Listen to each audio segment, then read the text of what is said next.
મહેસાણાના વિજાપુર ખાતે પશુપાલકોનું મહાસંમેલન યોજાયું હતું, જેમાં મોટી સંખ્યામાં દૂધ ઉત્પાદકો અને પશુપાલકોએ ભાગ લીધો હતો। સંમેલનનું મુખ્ય ઉદ્દેશ્ય દૂધ ઉત્પાદકોને હાલમાં મળી રહેલા નહિવત ભાવો સામે વિરોધ વ્યક્ત કરવાનો અને સરકાર સમક્ષ પોતાની વિવિધ માંગણીઓ રજૂ કરવાનો હતો। પશુપાલકોએ રજૂઆત કરી કે હાલના સમયમાં પશુપાલનનો ખર્ચ સતત વધી રહ્યો છે, જ્યારે દૂધના ભાવમાં કોઈ મોટો વધારો થયો નથી, જેના કારણે પશુપાલકોને આર્થિક નુકસાન વેઠવું પડી રહ્યું છે। આ ઉપરાંત તેમણે એવી પણ માંગ કરી હતી કે પશુપાલકો બીમાર પડે તો તેમનું મેડિકલ બિલ દૂધ ડેરી દ્વારા ચૂકવવામાં આવે। જો તેમની માંગણીઓ સંતોષવામાં નહીં આવે તો આગામી સમયમાં પાટણ ખાતે રાજ્ય કક્ષાનું વિશાળ મહાસંમેલન યોજવામાં આવશે। આજે લાડોલ ખાતે દૂધ સાગર ડેરીના દૂધ ઉત્પાદકો અને પ્રમુખ મંત્રીશ્રીઓ અને ગામે ગામથી પધારેલા સૌ દૂધ ઉત્પાદકો એમનો ખૂબ ખૂબ દિલથી આભાર માનું છું અને કહેવા માંગુ છું કે અમારા એસએસસી ચેરમેન જ્યારે ચૂંટણીમાં નીકળ્યા હતા ત્યારે એવું કહેતા હતા કે આ વિપુલભાઈને એમને દૂધ ગ્રાહકોનું શોષણ કર્યું છે, તો આપણે એ શોષણ દૂર કરીશું। તો શોષણ દૂર કરવાની જગ્યાએ એમને કેટલા ઘણું શોષણ કર્યું એ કહી શકવાની મારી હિંમત નથી, મને કોઈ જવાબ નથી મળતો, એટલો બધો ત્રાસી ગયો છું।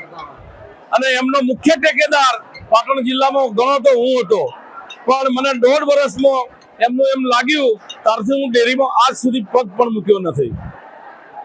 ચેરમેનશ્રીએ જાતે ને જાતે એસએસસી ચેરમેન પણ લખાઈ દીધું।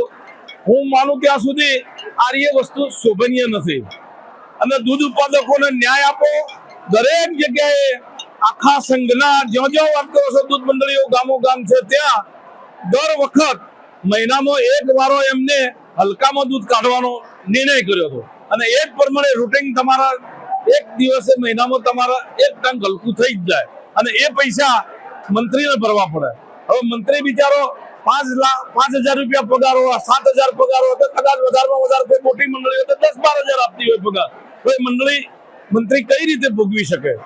અને દૂધ ગ્રાહકોને પણ આવા ભાવ ખોટા કાપી અને નુકસાનમાં આપ્યો અને ભાવ જે ફેર વેચ્યો એ મંડળી એના પૈસે જ વેચ્યો છે, પેલા દૂધ હલકામાં કાઢીને હું આવું અને પૈસા કાપી અને ભાવ વધારો વેચ્યો। બાકી આ ભાવ વધારો બિલકુલ ખોટો છે, સાચો ભાવ વધારો વેચવો જોઈએ। અને વિપુલભાઈ ને પેલા હતા ત્યારે એ વિપુલભાઈ નું નામ પડતા હતા અને કહેતા હતા કે બનાસ ચૂકવે ભાવ નથી ચૂકવાતો, હું આવીશ તો બનાસ કરતા ડબલ ભાવ ચૂકવીશ, આવું કઈ વચન આપીને અમને બધાને બોળવી અને એમના ભેગા લઈ ગયા હતા। તો આ ચેરમેન ભ્રષ્ટ છે, એને કાઢવો જોઈએ અને અમે ચોક્કસ ગાડીને જપીશું।